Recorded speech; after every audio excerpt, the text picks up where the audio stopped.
A lot of bosses that I talk to all over the world, one of the most famous excuses they give is that I'm too busy, I don't have time to coach. And so therefore, they go back to the bossing approach of correcting, telling what to do, pushing people.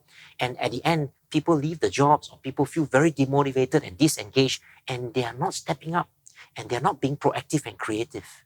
So it is not because of time factor. It is that ability, that skill, the principles and techniques in coaching that leaders have not mastered and learned. And so therefore, they give the worst, most lame excuse that they are too busy for coaching. In fact, if leaders are too busy for coaching and they are using bossing approach, in future, they will be even more busy because their people will not be creative and proactive, and they will not be empowered to lead themselves and to achieve more and to contribute more. So at the end, the leader will be crazy busy, and even going on for holidays and vacations will still be disturbed and bothered by the people waiting for them to give instructions, telling what to do and correcting people.